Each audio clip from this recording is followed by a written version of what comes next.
This Week in History with Mike and Will. I am Mike. I'm Will. And I am Mike. And I am Will. And we shall continue to be. Yes. And what we do is every week, Will looks up an event that took place this week in history, researches it, and comes back here and he's got 1 hour to explain it to me. Yeah, like sands through the hourglass. Those Just are the like days of our history. Sands through the hourglass. And then I learned stuff, and so do you. We actually, though, before we move on to this first the event for today, we have some actuallys from last episode. Yes. The death of Ayla. Yeah, the death of Ayla. So Ayla was the Anglo-Saxon English king fella. Yeah. And Erica chimed in, as she does, which is awesome. I mentioned Reeves as a job in England, and I think I said they're like a sheriff, but actually a sheriff is a reeve, and she pointed out that the word sheriff comes from a shire reeve. So a reeve's in charge of an area, and England's kind of split into these shires. So a shire reeve is the reeve of the entire shire. So awesome. Thank you for that, Erica. And then also she pointed out that Ivar the Boneless and Oba are in a video game called Assassin's Creed Valhalla, which I love and have played entirely too much of. And Ivar definitely is more of the immune to pain version of Ivar the Boneless that we talked about. He gets like set on fire. He gets thrown off a cliff. He lives through all that. He's just very hard to kill. And then Oba is a love interest, a possible love interest for the main character. So I love getting my history from video games. Yeah, some of it is accurate and lots of it is not. Your mileage may vary. Yes. All right. But the reconstructions in a lot of those games are pretty darn neat. Oh, cool. So that's one thing that's cool about it. All right. Well, thanks, Erica. Thanks, Erica. We enjoy feedback, and we enjoy conversations with people. So keep them coming if you got a comment to make. Yeah, comments, suggestions, questions. But we are moving from Europe to Southern Europe. Northern Africa. Northern Africa. Egypt is in Africa. Allegedly. All right. We're moving there to Saladin. Yes. Saladin? Saladin. Saladin.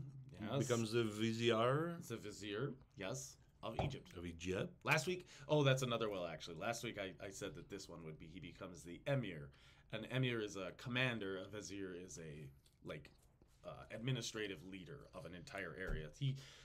It's kind of like an Emir can also be the Vizier, but it's kind of a thing like... And a brazier is for bazooms.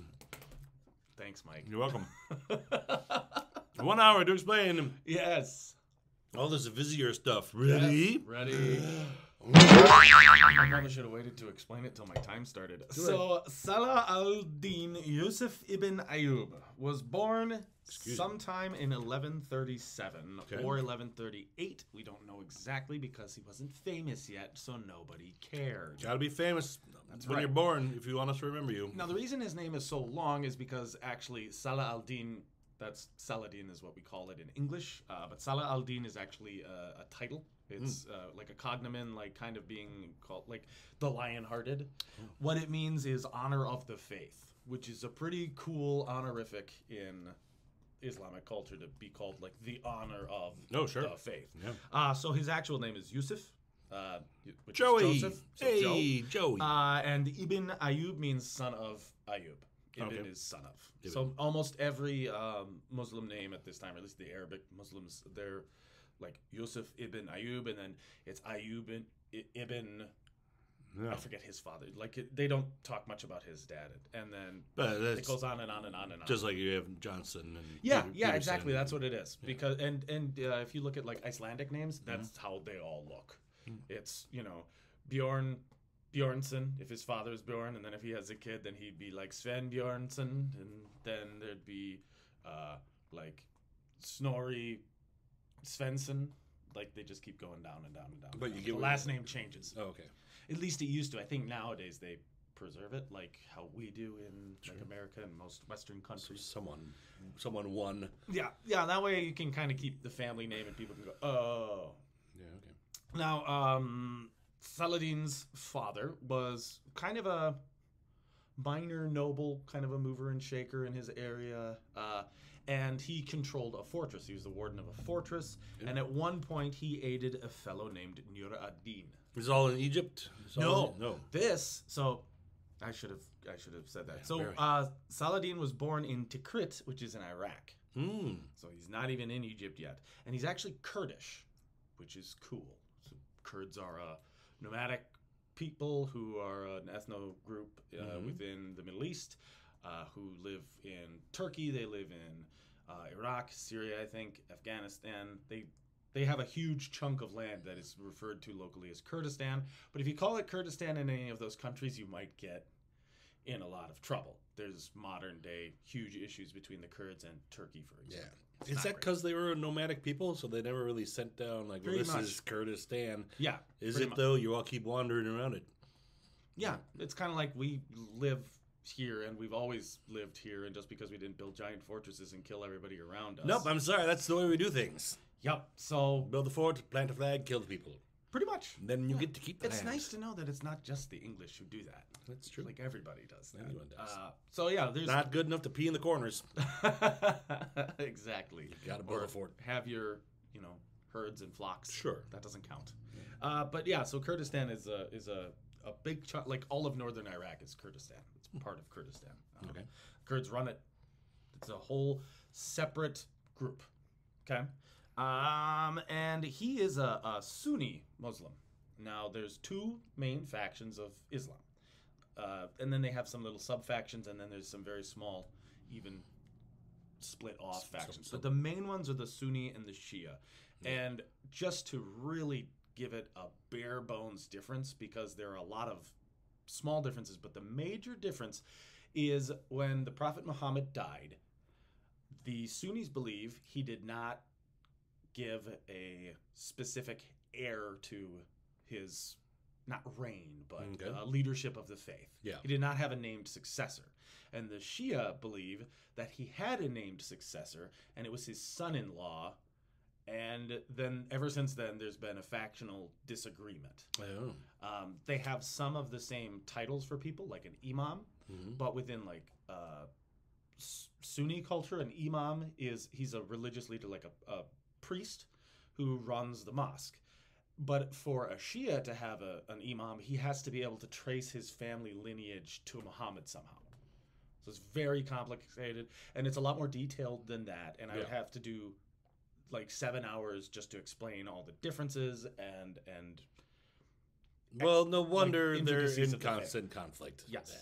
So it's very much nothing breeds conflict, I've found, like subtleties. Yes, yes. Like to say that it's the difference between Catholics and Protestants is not accurate, because it's the differences. Some of them are very, very subtle, but important to the practitioners of the faith. Now, it's not a 50-50 split either. The majority of Muslims are Sunni, like 90%. Oh. And then the Shia make up the rest. The number I saw was 85 to 90%. I was like, that's like tens of millions of people, though, because there's like 1.5 billion Muslims on the planet. So a 5% shift is a huge number of people. Yeah. So I thought that was a little awkward that they didn't have that specifically named. And then there's different opinions on like orthodoxy and all this. Some people have said that the Sunnis are the more orthodox faith, but that's like a kind of an insulting term to both faiths, because that means that, one is like more hardcore, or one is wrong and one is right, or anything like that. And as a non-Muslim, that's not something I should get involved in. We don't know nothing. But the point being, the main difference is that the belief splits from succession of Muhammad. Okay. So it's very important, because typically a government doesn't mix those two things. So our area that we're in is all Sunnis running the show. Yeah. There are Shia, but they're majority Sunni people. And this is going to come in later. So I believe the caliph of the area, so there's a caliphate. A caliphate is it is a powerful religious leader who controls a wide swath of land. A caliphate is supposed to be a purely Muslim run and led region, and it is controlled by the caliph, who is like kind of this, I'd say like a pope, to give somebody like an understanding of the level of power that a caliph is supposed to have, is like a pope. Okay. Is very, very the boss. Yeah. And there's rival caliphates. Like not every Muslim gets along. there's different countries within it. So the unfortunate thing with this period of history, because most of our understanding in the West and Europe comes from the European view, where a lot of them thought they were all the same.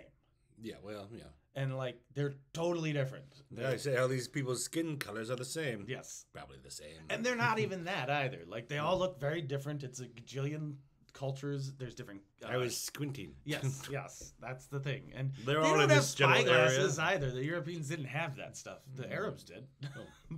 But that's the thing. Like, there's the difference between the Arabs. There's the difference between Syrians, Egyptians, Turks. It's a huge cultural difference. And then you have the Kurds thrown into it, like we have with Saladin. True. So the caliphate that runs this part is the Abbasids, I believe. And then the Egyptians are the Fatimids. Now, Fatima was the daughter of Muhammad. So their leaders can trace their lineage back to her. Ah, okay. When was Muhammad around? Oh, I don't want to get this wrong, but I think he died in the late 600s. Okay. So that was about when he was around. Okay. It was in the 600s when that was, and then it just spread fast. Sure. It was very, very fast. I should have gotten the exact date because I was like, what questions is Mike going to ask, and what do I want to know? And I was like, that's kind of a big one. I'm sure someone will correct us. Hopefully. I could look on my phone, but that would take no time. That would take 30 seconds. No time. The clock is ticking. This conversation already up. So while huge foundational important character of our story, not the central focus. Right. Our focus is Saladin. So he was raised in Damascus, Syria, because that was the area that was led by this Nur ad-Din fellow who liked Saladin's father, because he bailed him out once. He helped him. Okay. Nur ad-Din was coming back from a campaign, and Ayub, what was the father's name? Ayub? Yeah, it's Yusuf ibn Ayub. Ayub. A-Y-Y-U-B. Ayub. Assisted Nur ad-Din in like crossing a river and gave him kind of a sanctuary thing. Then he got in trouble and kicked out, and apparently Saladin was born during his flight from his lands. Oh. And then... What a bumpy birth. Yes, and then Nur ad-Din basically took them in and gave him a position of power. Okay. So Saladin was raised in Damascus. Damascus, at the time, is one of the greater cities of the region. It has these beautiful... Still around, right? Oh, yeah. Still Damascus around, is the capital of Syria. I've heard that word. Yes. And like Damascus steel, that's a really popular type of steel. They use acid etching on it, so it's the metal with like the really cool, looks like intricate scroll work. Oh, yeah. But what that is like an acid wash that shows all of the hammer points and folds in the metal. So it's really, really neat. And that was a distinct thing that they did there. Oh. So Nur ad-Din runs this, and he's basically taken in this family to be part of his, not household, but they work for him. They're given station. And while being raised here, we don't know a ton about Saladin's life back at this point because he's just a kid. And he hadn't yet risen to greatness. Up until this point, that could have been the end of the story, as Ayub did a nice thing for a guy who becomes king. Well, thanks for coming this week in history. This week in history. That's done. I got some more time. I got a little more time. But he apparently, in this young part of his life, like fell in love with the gardens at Damascus. He just loved them. He thought it was the coolest thing. They were so nice, so pretty, and he just loved to spend his time there. And then that is not the hanging gardens of Babylon? No, those are gone. Good job. Well, Babylon died. That's where modern day Baghdad is. Okay. Modern day Baghdad is Babylon. It's built on top of it. Okay. So Saladin was a good student. He could speak Kurdish. He could speak Turkish. I think he understood or could speak Arabic. And a little bit of Dutch. And some Dutch. So he was multilingual, which was important then, because leading Muslims believed that education is key. So he would have known mathematics, maybe a little bit of astronomy, and definitely very studious about Islam. So he could like recite famous poems of the time, religious treatises of the time. He knew like, because poetry is huge in Muslim faith, like that's just part of the entire culture. So having a good poet, you'd want to know the cool poems of the time. It's kind of like it's like a next level of being able to sing your favorite song. Okay, but sure. a lot of these are like commentaries on life, on faith. Sometimes they're adventure stories, and there's usually like grains of wisdom packed into it. So he could recite these things. He studied this stuff when he was a kid. And a lot of that was considered like a, if you were really a good Muslim, if you're a really good leader in their culture, you could recite those things. You would know those nuggets of wisdom. Yeah. As opposed, and also be able to fight or be an administrator or a religious leader. It was important to be a well-rounded individual. Yeah. That was like a tenet of faith and culture. So he's raised in this lifestyle. Could have gone either way. Could have done whatever. And at one point, Nur-ad-Din is... Nur-ad-Din? Nur-ad-Din. Oh. N-U-R space lowercase a-d dash capital D-I-N. Nur-ad-Din. Nur-ad-Din. And his name means light of the faith. So he's a big deal. Sure. He inherited rule of Syria from his father Zengi. Zengi was a badass, to put it lightly. He was a conqueror. He was a warlord. He was considered a great enemy of the Crusader states. They were terrified of him because by this point, the Crusaders had captured Jerusalem in 1099. And when they captured it, they butchered every single Muslim they found. Actually, they butchered every single person they found in the city. Just to preserve them for the Lord. Yep. And bear in mind, at the time, Jerusalem was filled with Muslims, Jews, and Christians. So they killed everybody.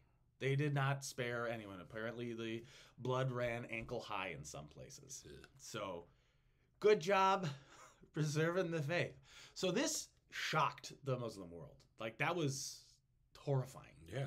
I mean, it should have shocked everybody. Sure. That's horrifying.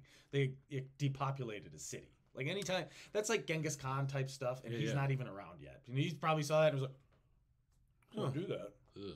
But like Attila the Hun would do things like that. That's horror show But stuff. the news of that did not spread? That did not... Well, that spread throughout the Muslim world, that these guys are monsters. Yeah. There were stories about Crusaders just murdering children, roasting them, eating them. There were acts of barbarism. And I'm not saying one side or the other, because I'm certain that their rivals did bad stuff too. But also in the relative stance of human existence, it wasn't that long ago. No. Yeah. At this point, what we're talking about, so he's born in 1137. So this is less than 40 years ago. This super important religious city was massacred. Yeah. And the war... Oh, I meant not that far from now. Oh, yeah. Yeah, this isn't... Relatively speaking. Yeah, relatively speaking, it's not that long ago. But this is like recent memory. And the thing is, the Crusaders then established a nation state, several nation states, several kingdoms throughout the coast there. They call it the Levant. We call it a lot of times the Holy Land. But that's where like modern day Israel, Jordan, places like that, that's where they're established. And they control it, and there's constant warfare with their neighbors. Sometimes they forge alliances with the Muslims next to them and work together against a common foe. Other times they fight each other. It's just constant war. Yeah, the Lord works in mysterious ways. Yep. Nothing says, you follow the teachings of Jesus, who was a pacifist, like murdering people. It's for their own good. Yeah, kill them for their own good. You got to save them by killing them. That's right. So that's going on, and this is the life that Saladin is raised to believe or to see. Now, Nur-ad-Din has a beef, understandably, with the Kingdom of Jerusalem. That's the main kingdom. For a while, it was ruled by Baldwin III. Now, Baldwin was considered a great king. He was a warrior king, and Nur-ad-Din had great respect for him, even though they were constant military rivals. They fought all the time, but he respected him. And when Baldwin died, Nur-ad-Din was very respectful and said, they lost a great prince. We should grieve with them, because he was a good man and a great man, even though we disagree, kind of thing. Because that's how you treat people honorably. Sure. Back in the day, you could, even if you're trying to murder each other, you can be respectful. That was their viewpoint. That was the warrior philosophy of the good warriors of the time. Rama, you magnificent bastard! I've read your book. Yes, Patton. Very good. Unrelated to this. Unrelated, but also totally related. Rama, you magnificent. I forgot about that. Oh, George C. Scott, brilliant. Well, now I'm just gonna picture Nur-ad-Din as George C. Scott. All right. Which, if the movie had been made a while ago, it probably would have. They would have just brown-faced him like they did with Tony Quinn in, was that Lawrence of Arabia, where they made him an Arab? Oh, yeah. And Tony Quinn is not Arabic. Wasn't John Wayne? I don't want to talk about that one. That was bad. Or Alec Guinness was an Arab prince as well in Lawrence of Arabia, I think. That was also really, really bad.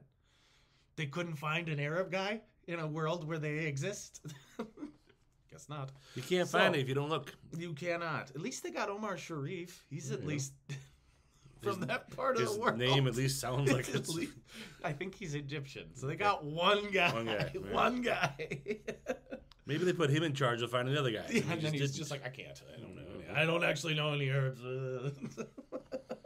So, after Baldwin dies, he's replaced by Amalric, Amalric, the first. And he becomes king of Jerusalem, and he's kind of a jerk. He makes and breaks alliances left and right. Oh, don't do that. That could get killed. It does. He's like a less effective Lubu. Okay. Like if Lubu wasn't a good warrior, he'd be Amalric. That's about where we're at with this guy. Now Amalric has a weird relationship with Egypt. Egypt is led by the Fatimid Caliphate, which I mentioned earlier. Mm-hmm. They are rivals, but somewhat kind of allies with, like, the whole concept of Muslim kingdoms at this time is they are political rivals and sometimes usually religious allies. So they oftentimes will ally together to fight the Crusaders. Oh, sure. But because they're political rivals, they'll fight as well against each other. And because there's rivaling caliphates over this, the Fatimids and the Abbasids don't like each other because they're rivals for control over each other's territory and spiritual followers.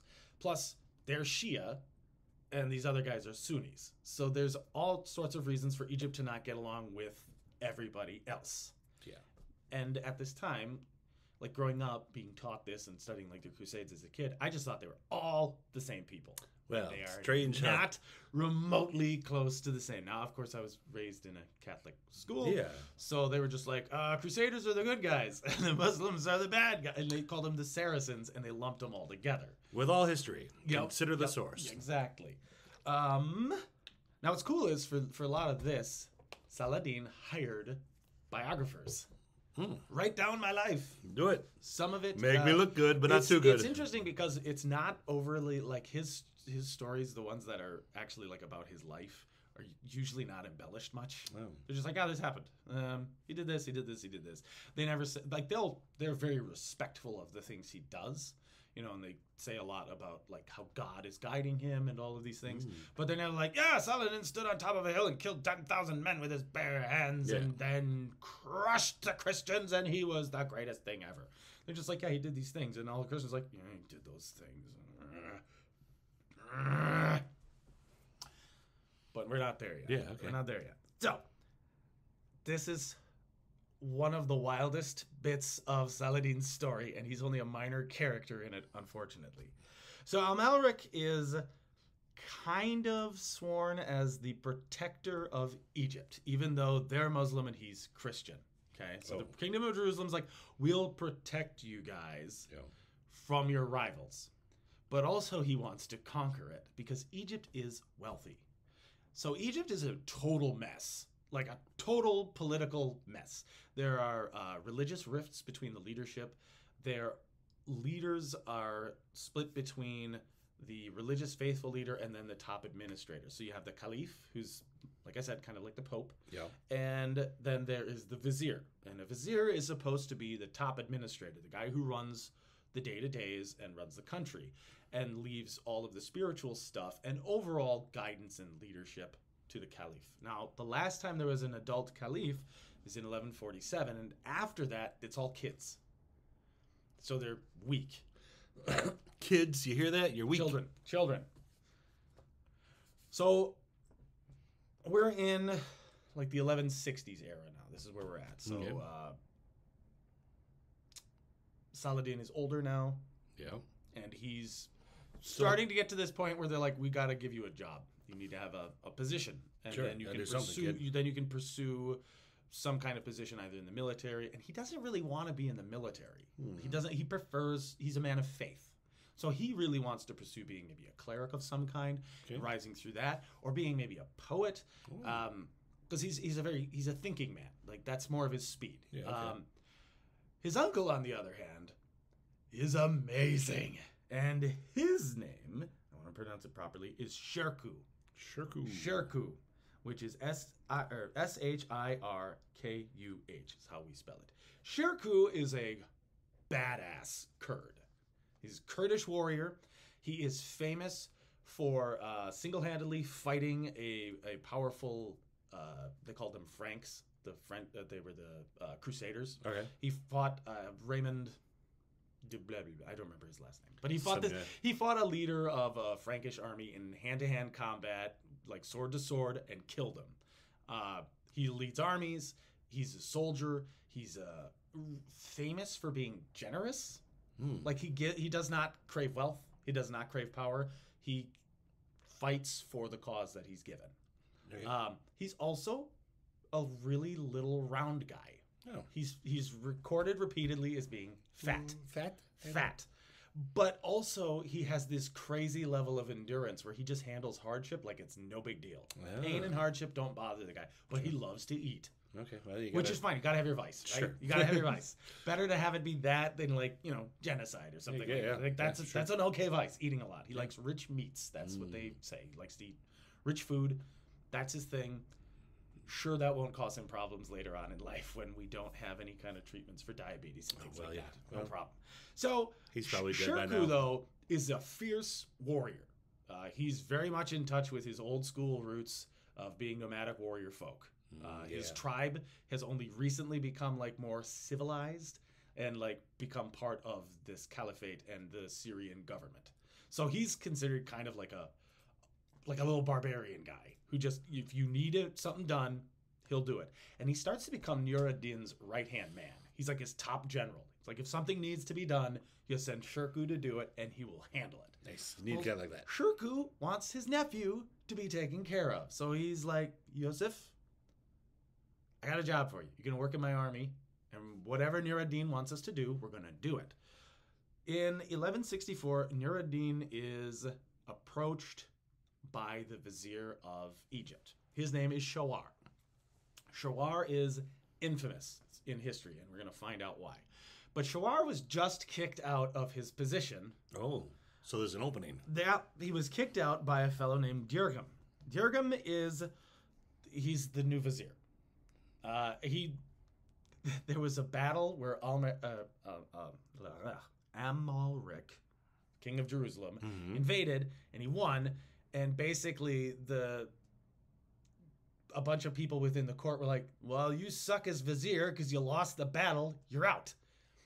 Amalric wasn't able to finish off the victory and conquer Egypt, but he won the battle and then was like, I got to go home, which is basically his entire military career. He gets partway into Egypt and then he has to go home. My mom said, when the streetlights come on, I gotta go. Honestly, it feels like that. It's like, I can go this far, and as long as the sun doesn't... it's getting dark. Oh, God. I guess I'll play with you guys tomorrow. See ya. You guys are lucky. Pedals his little bike. And you know how hard it is to bike in the sand? Yep, and in armor with a little lance. Sure. Poor guy. So Shawar comes to Nur ad-Din because he's the powerhouse of the Gaza, Syria area, and they're the neighbors. And he's like, so I got kicked out of my house, and I'd like to get back inside. Can you guys kick the door down for me? Please. Please. And Nur ad-Din does not want to get involved, because if he leaves Syria, then Amalric and the other Crusader states are going to attack his lands and mess with him, and it's just going to cause him a headache. Yep, can't go. So he doesn't want to do that. Shirkuh says, I got this. You send me there with an army, and I will hold Egypt for you. I will handle all of this, and then we get to kind of run the caliphate from the inside. Oh, he seems a little too eager to me. He's like, we'll be the power. You'll be the power, but it'll be us. I'll do it, but I'll kick, you'll get all the money and all the glory.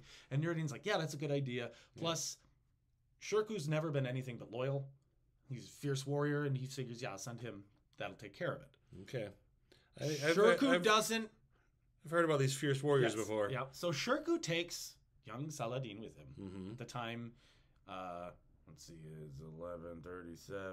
I just want to write poems. So he's like 20. He's like in his early 20s. I just want to write poems. I just want to write poems. He's now he's Liverpoolian. Now he's Liverpoolian. I just want to write. Sit in my garden in the shade.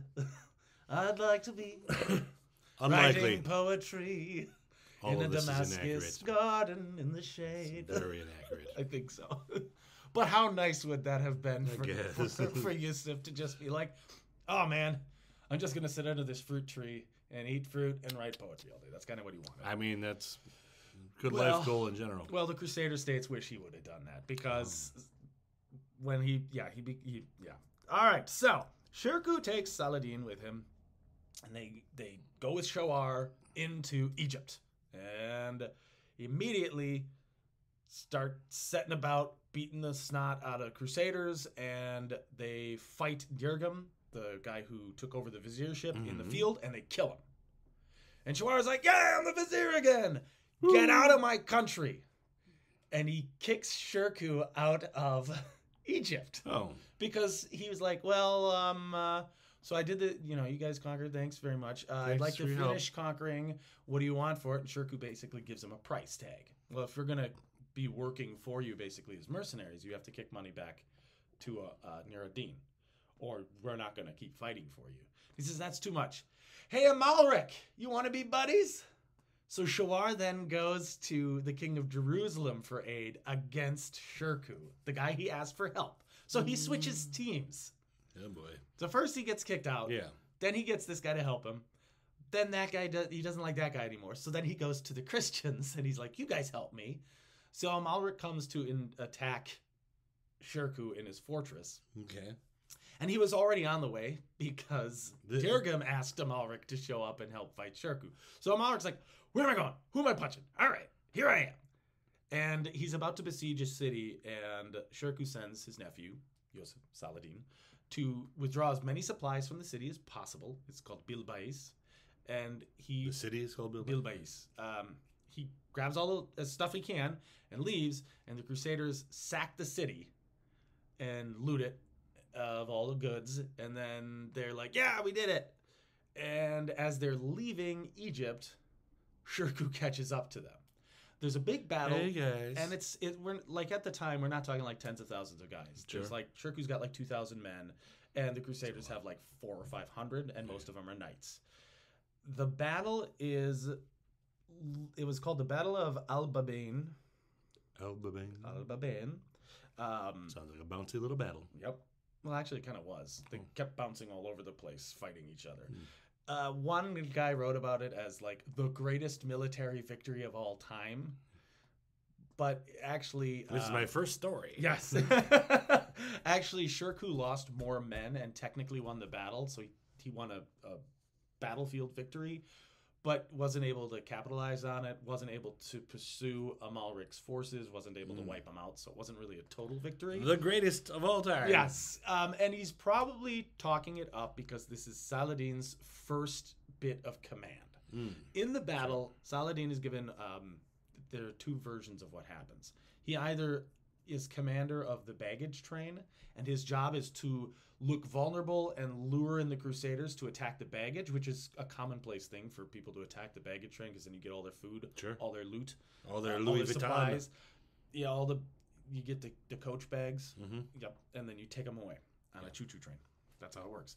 So his job is either that, or he was the commander of one of the wings of the army. I think the right wing, which is usually like a position of importance. The right flank is a big deal. Oh, yeah. Most people are right-handed. Yeah, that's probably it. So, whatever happened, Saladin did what he was supposed to do quite well. Shirkuh said he did a really good job, and he didn't die. So that's usually the main decider. Did you do it? You won the battle and you didn't die. You did your job. Good job. So whatever happened, the Crusaders attacked. They were outmaneuvered, and then it turned into this crazy running battle in a bunch of little valleys. Almost all of the guys are just galloping around fighting each other. It was just crazy. And by the time the dust settled, they were like, who won? No, you did? Well, the Crusaders all went that way, and we're still here. So, yay! And they won. And Amalric's forces retreat back to Jerusalem. So Shirkuh's like, well, guess we're in charge now. Of this spot. Guess we won. But he doesn't really have the forces to stick around and be the boss. So they have to go back to Syria and work for Nur ad-Din. Now, there was another version of this story that Shirkuh got caught up in Bilbais. He was besieged there by Amalric, and they had an agreement that if Amalric stopped the siege so that he could go back east, then Shirkuh could leave and go back east as well, and they'd be fine. That was just one. There was one version of the story that I read. So I just want to include that in case anybody of our 60 watchers sees this is like, that's not out. Sure. Now, while this is all going on, Nur ad-Din knows that Amalric has left Jerusalem, so he attacks. And he's just attacking all over the place. He's just attacking towns and cities, and he's raiding and making Amalric not able to really stick around and conquer anything because his backyard's on fire. Like, he's like, I just left my house and you set it on fire. And he has to keep running back and jumping back and forth from Egypt to Gaza to Gaza to Egypt. Well, Egypt to it sounds Gaza, like he back spread and forth. himself too thin in the He first did. place. And yeah, he's trying to do this conquest thing of a region that already like pays him. Yeah. So it's weird because he probably knows he can't beat Nur ad-Din like solidly, but maybe if he can consolidate power in Egypt, then he can win there. Now, Egypt is a really valuable territory. A lot of us nowadays, we think of Egypt as a desert, largely. You know, we always see the Sphinx and the pyramids. It's all desert. But it's a breadbasket. The area around the Nile is incredibly fertile. The Fertile Crescent? Very well, the Fertile Crescent is, I think that whole chunk. I think it's part of it, yeah. And the Nile is huge and a great source of fresh water. Also, trade is booming right now. Like, a bunch of smaller towns are springing up. And it's interesting because the main weak spot of this caliphate is that it's really disorganized, which means that there's a lot more freedom of people from other cultures to come in and be there and then trade. So while they're run badly at the top, economically they're doing really well. Oh, sure. Because all of these different organizations and groups are coming in, and there's not somebody coming in saying, nope, you all have to be of this culture and this thing and do like this and do like this. It's very free trade. It's a little chaotic, but it's very Get rid of all regulations. I hear you. Got it. Not exactly. But I wrote it down. That's what you wrote. Okay. Also, this bothered me, so I have to talk about it. Mm-hmm. So that's two forms of wealth they have. Tons of food and a booming trade. Also, what they refer to as a man-made gold mine. Ooh. The pharaohs had vast fortunes put in their tombs. So a hugely profitable way of getting money for the viziers is to loot the tombs. Sure. Well, they're not using So it these guys, anymore. so these Depending guys on what you started believe. grave robbing to get all the gold and treasure. And they got super rich from it. Because they're just like, oh yeah, there's so much money in these. What's with the man-made mountain? Let's just get a pickaxe, dig in there, and steal all the crap. And they made a fortune from that. So that's three major sources of income. It just really bothered me that one of them was robbing dead people. Well, That's just, at the end of the day, that's what. not our fault they put it in the ground. That's true. But the way it was phrased as a man-made gold mine, I just thought that was great. But a little disturbing. Like, huh, guys, some dude's buried here. Oh, cool. That's, pay some respect. No. He's surrounded by gold. Look at all that's ivory. That's gold. Those are jewels. Here's a bunch of copper and bronze. Here's some statues made out of marble. This is awesome. Let's keep it. Then they did. And they weren't like putting it in museums. They're probably melting a lot of. So it bothers me too because there's probably artifacts that were melted down or destroyed just for the wealth. And then that was turned into currency or coin or whatever they were using. Yeah. Well, I'm sure they made friends with that. Yes. And, it didn't unleash a curse. So no Egypt as far as mummy. we know. I think the mummies only start showing up in the 18 and 1900s. I think that's the rule. Once it's been, 2 millennia or whatever since they die. But luckily for these guys, the curse hadn't kicked in. Oh, so they're good. Good. Or maybe it does. Maybe it does because... Might have been a more subtle curse. What is it? Maybe it does because the Fatimid Caliphate doesn't last long after this. Yep.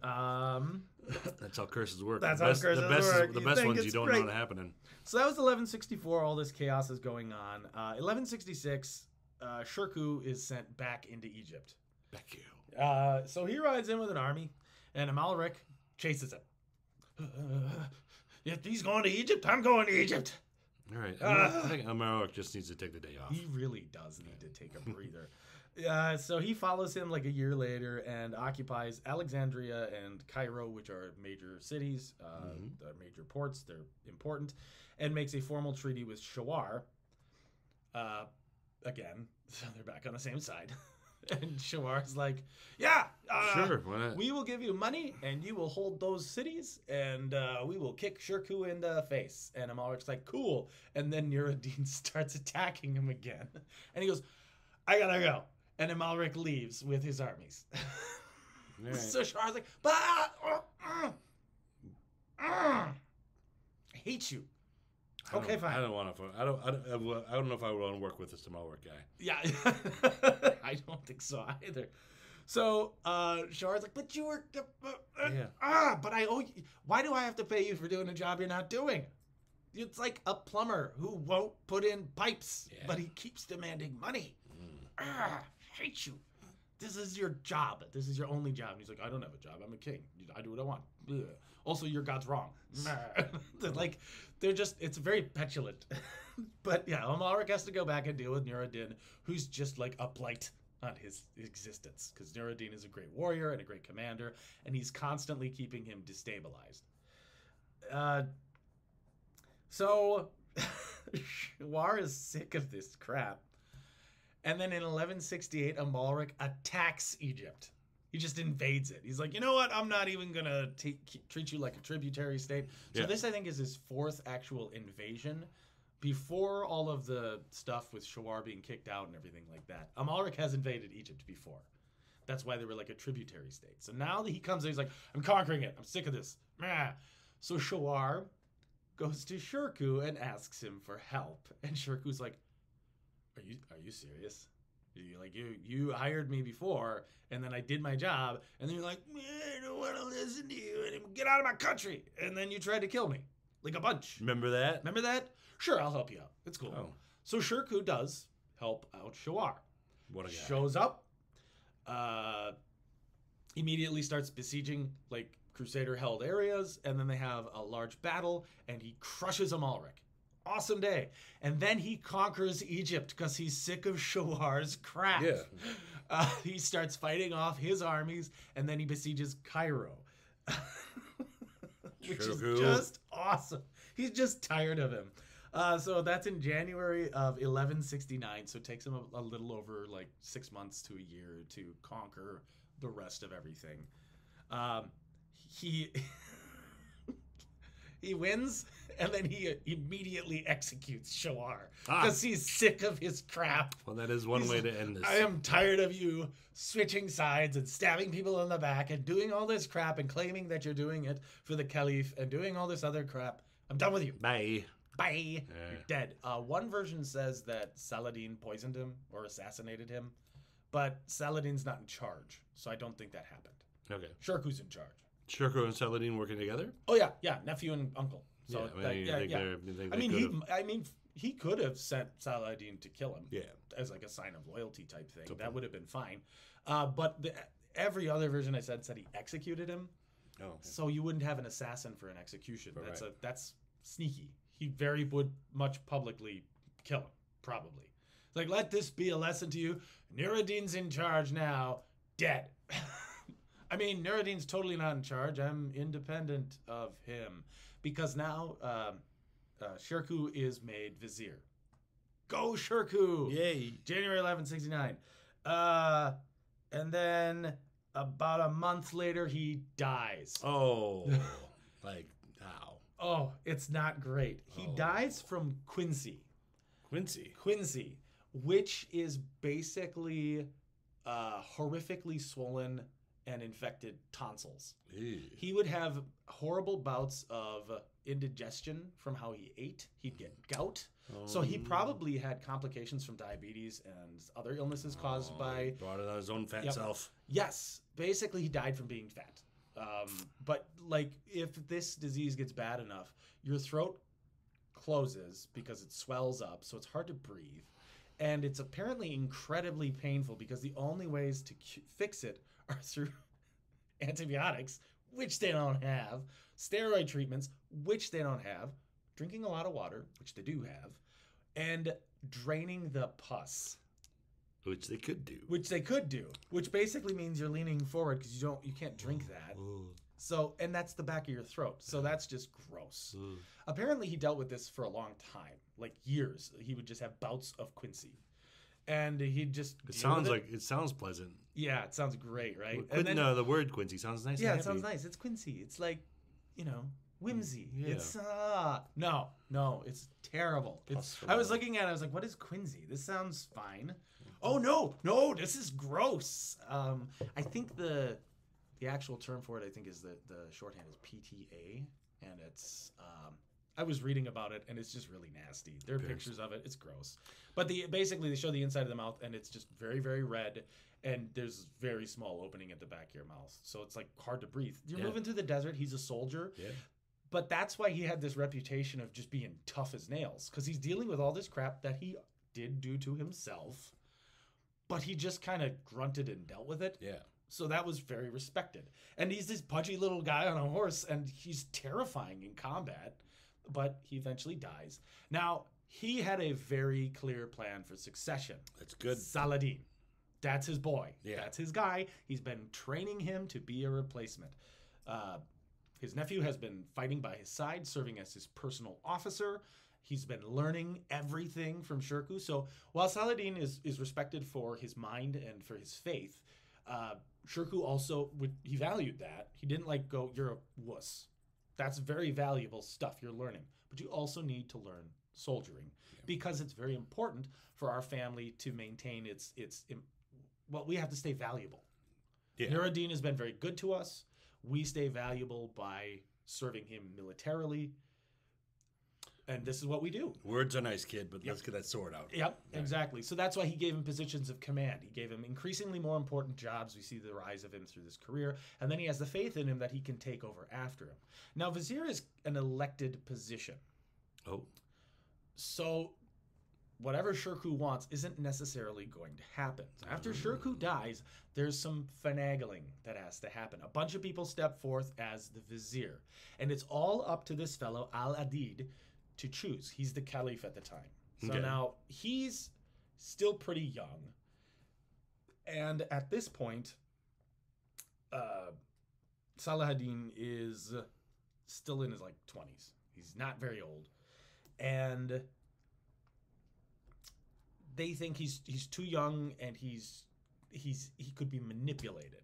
So maybe he's a good pick as Vizier, because then you'll get to be the boss. Here's the other complex. He's a Sunni, and the caliphate is Shia. So for a Shia guy to pick a Sunni to be his Vizier is really, really weird. But also, he's got an army just sitting in your house. So there's a couple reasons why Saladin might have been chosen. One, basic intimidation. Yeah. Two, one of the more obsequious writers is oh, well, it was because Saladin was so great and so likable and such a wonderful man and a brilliant commander, and of course he'd make the best choice. What a guy. Well, who's gonna pick you for that? Because then it puts you in charge.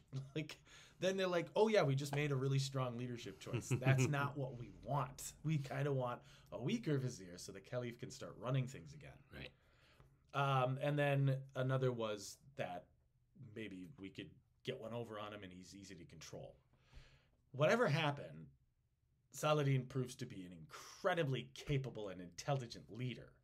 So didn't see that coming, did you, boys? No matter what the reason was, they picked him.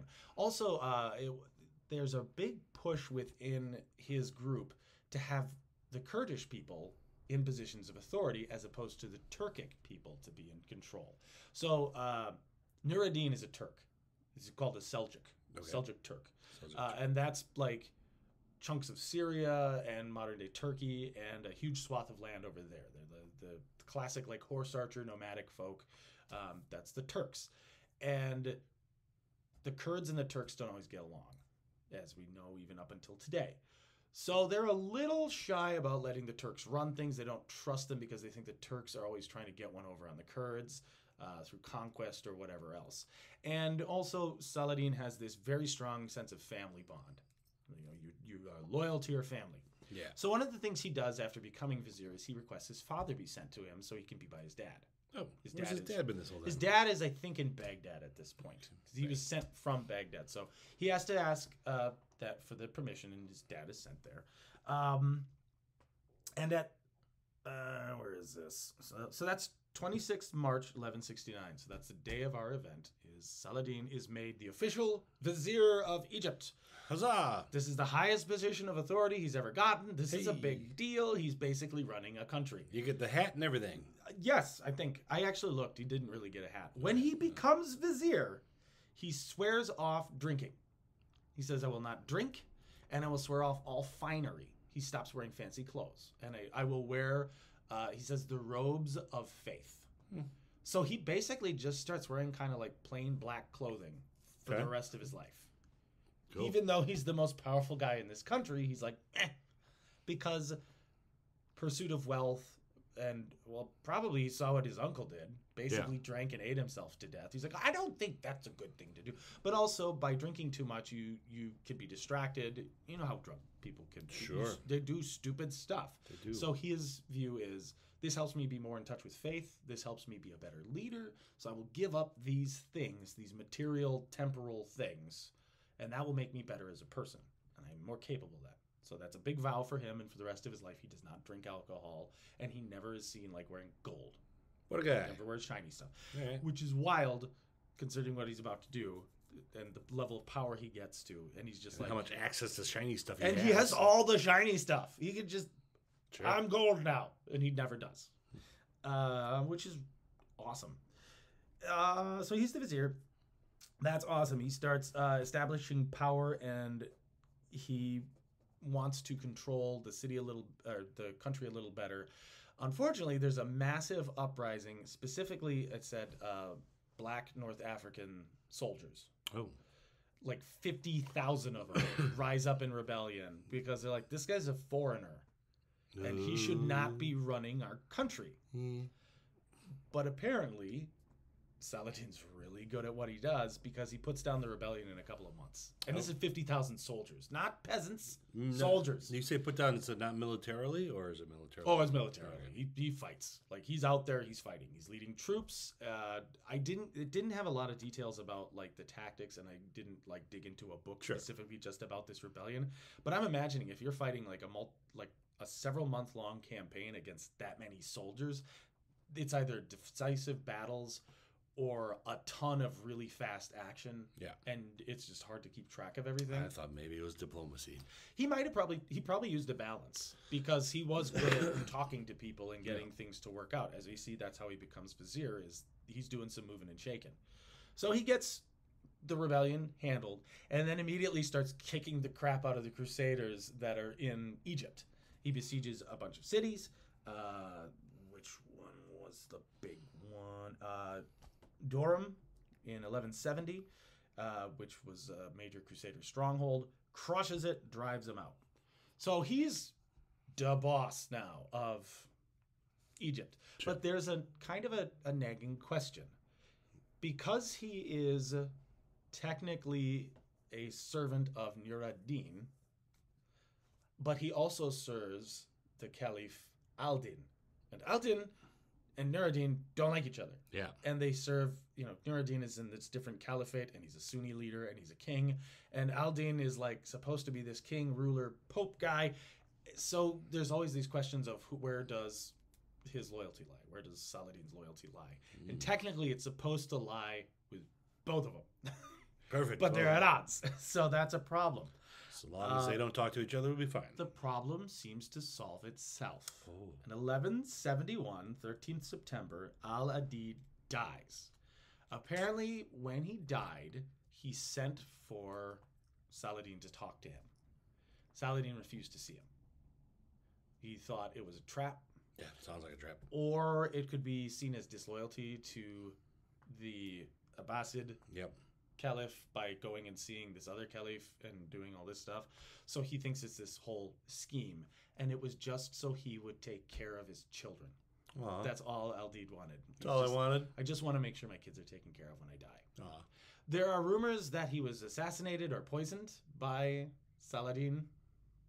Nobody ever verified it. Quite possible. Sure. Quite possible that somebody in Saladin's family or in his court was like, so this is a problem. We're going to get rid of it. We just have to kill one guy. And it's a lot easier to kill him than Nur ad-Din because that guy's way over there in an army. And this guy's just here. And we just kill him. Now you're in charge. Hooray! You're welcome, boss. Worked out. So Saladin becomes like the sole ruler. And because the caliph is dead and doesn't have an heir, it ends the Fatimid Caliphate. Oh. They're done. They're gone. Okay. After centuries. Sorry, pals. And the Abbasids come in and they take over. So these guys are super happy because they just got a huge swath of territory added to their land. And like, ha-ha! Yeah! Good job, Saladin. You're the best. And he winds up getting the caliph's support. Like, that guy just loves Saladin now. He's like, good job, dude. You did everything you're supposed to do. You served your master well. You served God. You served the people. You're doing all this great stuff. Hooray! Real lovely, babe. Here's a gold star. Pretty much. Well, they make him, in essence, he becomes the Sultan. He's the head governor of Egypt. Now, this sticks in Nur ad-Din's craw a little bit. Because Saladin's supposed to work for him. Yeah. So he should be in charge of that. That should be his land now. Okay.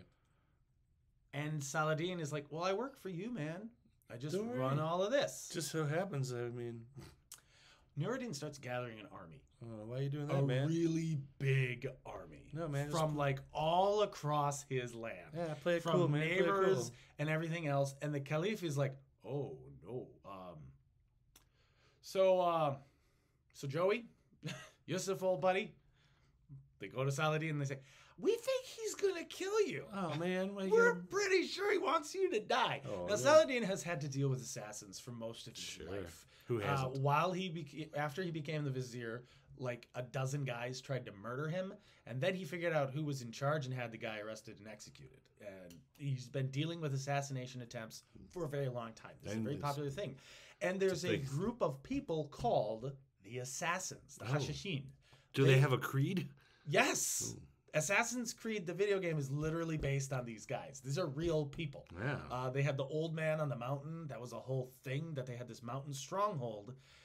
And they are used as weapons throughout this part of the world. The Crusaders use them. The Muslims use them. Everybody uses them. And they sometimes just kill people to destabilize Just for fun. They're their own like moral and religious cult. They have all sorts of rules. And it's very mysterious, which is why everybody uses them for video games and movies and books because of this. So Saladin doesn't like these guys because they've been hired to kill him before. Yeah. And he realizes they're a destabilizing factor. So that goes in his mind as, I'll deal with you later. Okay. So Nur ad-Din is planning this massive attack. He's got this huge army. And on the 15th of May, 1174, when he's about to lead the army out, he dies. Who dies? Nur ad-Din. No, well... We're not really sure why. Okay. He might have been poisoned. He might have been murdered. He might have just died. There's a lot of different versions of what happened, as always, with most of this stuff. But it sounds like another problem solved itself, though. Yeah, another problem solved itself. Could have been the assassins. Who knows?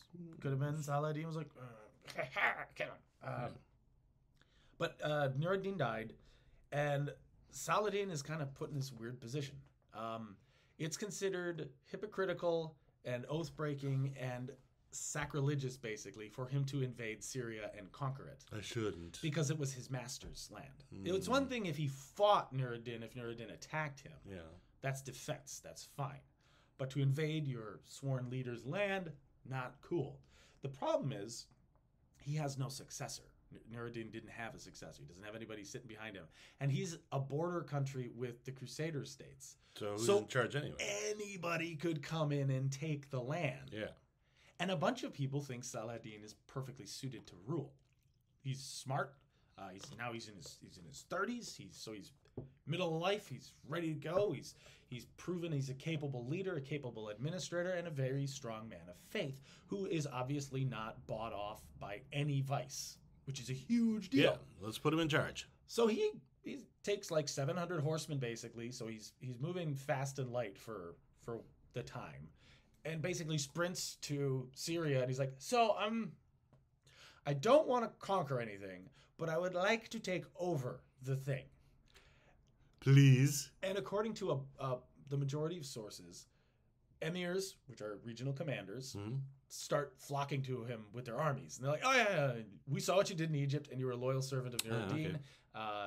We're on your side. Cities start to respect him, and he rides to Damascus, and the doors are just opened for him, and the crowds go nuts. Wow. And he's super happy because he loves Damascus. So he's back in the city he loves.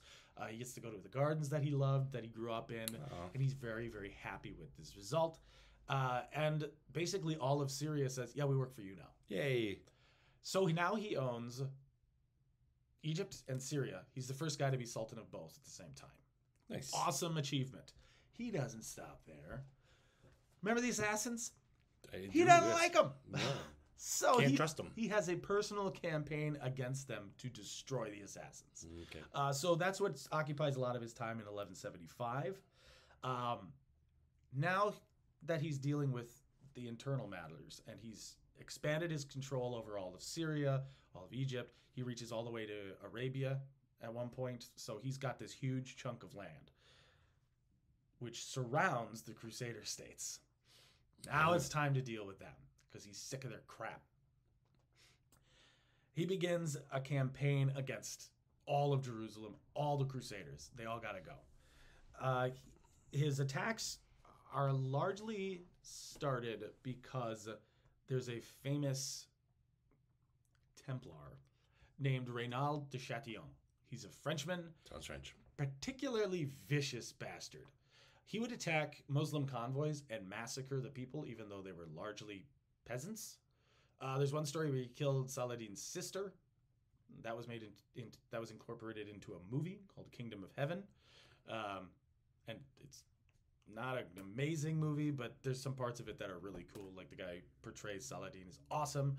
The guy who plays Reynald de Chatillon is amazing, and I think he's now an Academy Award nominee for sure. Brendan Gleeson. Who's just in the Banshees of Inisherin. He's great. But he's Reynald de Chatillon, and he's a monster. Apparently, people would throw themselves down and beg in his language to not die. They'd start praying, and he would deliberately insult the Prophet Muhammad and then massacre them. Yikes. So some of the survivors got back to Saladin and told him about this. And Saladin, being a very strong man of faith and a defender of the people, is furious and swears a personal oath to kill that guy. Okay. Now, Reynald runs this castle called Crac de Chevalier. Crac de Chevalier is here, because we got a picture. We haven't done a picture in a while. Is a very strong fortress that is almost impossible to crack. And he can't. Saladin tries to. And the new king of Jerusalem, Baldwin, who's a great man, but not... he was sick a lot. Okay. I think he had leprosy. At least in... Yeah. So... But Saladin respected him, and everybody at this point now is respecting Saladin because they've seen what he's done. That he's risen through these ranks from nothing to now he's the Sultan of Syria and Egypt, and he's uniting different Muslim factions, which is crazy and something that hasn't been done in a very, very long time. And he's pointing it all at them. Yes. So he hates Reynald de Chatillon, and he really wants him gone. Can't crack it, though. But he can't get through the castle. And Baldwin shows up. They have a truce. Their armies disband, and they go in different directions. But Baldwin eventually dies, and he's replaced by King Guy de Lusignan. Guy de Lusignan is a jerk. He's head of the Knights Templar, or one of the heads of the Knights Templar. He's got a huge ego, and he thinks that his army cannot be beaten by anybody. So he basically challenges Saladin to battle, an open field battle. Oh. And Saladin's like, okay, but I know where everything is, and I have been scouting and planning for a very, very long time. So Saladin leads a massive, massive army into Crusader territory, and he leads de Lusignan's army out into the desert. He poisons every well along the way. Oh. And then they meet at a place called the Horns of Hattin. It's basically two big hills that are fairly rocky and unpleasant. Guy's army are knights. They wear heavy chainmail, big helmets. Yeah. That cover, like they're the ones with the little narrow slits and just little holes, and it's the desert. It's like 90 degrees. Ooh, that pressure cookers. Yeah, this is in the midst of July in Jerusalem. It's a desert in July. So it's probably like 100 degrees. And these guys are wearing 60, 70 pounds of gear. Steamy. Massive arm, like just, ugh. And they're slogging. And then the foot soldiers are wearing, most of their armor is felt. Padded felt. So imagine wearing a thick padded felt, maybe with some leather coat. And you're walking through the desert. And your shoes are leather. It's just your sacks around your feet, basically. He leads their army out, encircles it, and annihilates it. Yeah, well, they're all sweaty. Yes. Well, they're sweaty and tired, and they haven't had water, and they're just dying.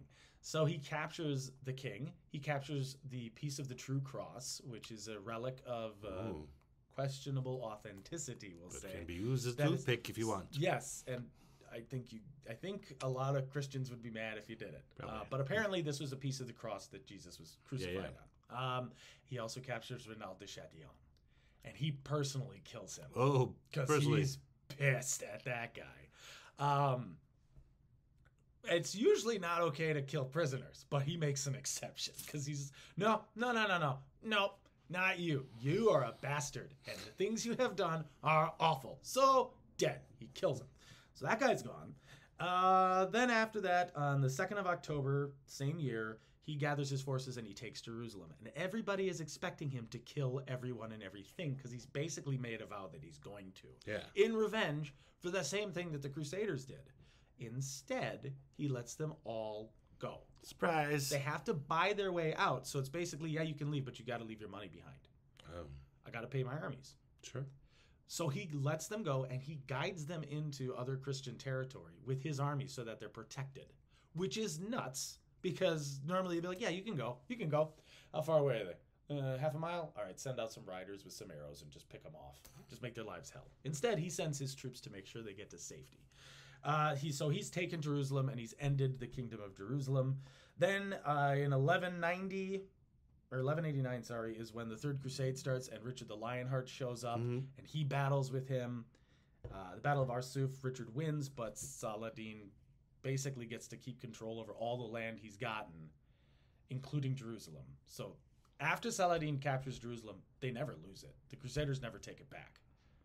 It's not taken until like hundreds of years later when Europeans show up with a bunch of guns and take it. And Britain's like, we own this now. And then we give it to Israel and make it its own country. Ha-ha! Because we're Britain. Aren't we magnanimous with our colonies? Ha-ha! It's Britain. Yeah. Saladin dies on the 4th of March, 1193. Penniless. Oh, well, that was how we wanted it, right? He's the king of all of this land. He is never deposed. He does not lose power, but it's because he gave all of his wealth away to his people. Not his children, not his lords, not his knights, the people. Yeah, okay. He was so poor, there was no money for a funeral. So the people put together a thing and they buried him properly. Got a card. Yeah. Yep, and then, put a little... not sure how we're supposed to do this. He didn't really leave any wishes because he was just like, well, when I die, I die. Apparently, he died in his gardens in Damascus. Oh, how nice. He's like the Godfather. Yeah. He's playing with his grandkids and dies. But yeah, it's kind of amazing that this guy, so he's in his 50s when he dies, which is young. But apparently, he was exhausted from constant campaigning and leading, bouncing between Egypt and Syria, the Holy Land, everywhere, all over the place, trying to run countries and getting people together. His kingdom doesn't live beyond him very long. It's the Ayyubid dynasty. Yeah. Because this was a great man, and oftentimes throughout history, when you have a great person guiding things, it kind of falls apart after they're gone. They don't have the same charisma. They don't have the same ability. Yeah. But I just find him absolutely fascinating because he's this man of great faith who actually follows through on things and is able to show mercy to his opponents, except for the worst of the worst. He captures kings and then he lets them go. He captures a city that was the site of one of the greatest massacres in his people's history, and he shows mercy and forgiveness. He even reopened the churches. Like he took the main church and made it a mosque, but he'd still let Christians come and worship there, and then he let the Jews come and worship at the synagogues, and he let people be people, which is wild.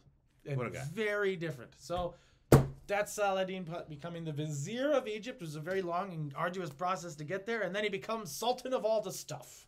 And I went over, and I don't care because Saladin's awesome. Will just doesn't care about the rules. Sorry, I break the rules all the time now. That was all about Saladin. Well done. Well, thank you. Thank you. That's boy, that area of the world is peaceful now. Good.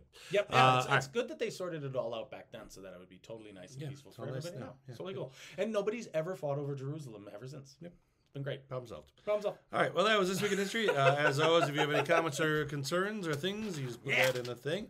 Make sure you like and subscribe. Share this with other people. Tell other people. Tell other people. That'd be great. If we get 100 followers, we get a cookie. I think so. Yeah.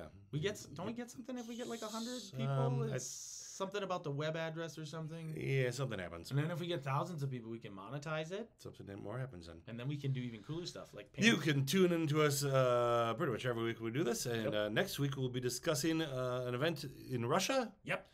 April 5th, 1242, the Battle on the Ice. The Battle on the Ice. I've been wanting to do this one for a year. I was very excited. It's pretty neat. Well, we'll find out next week. Yeah. Ready? Yeah. Bye. Bye, guys.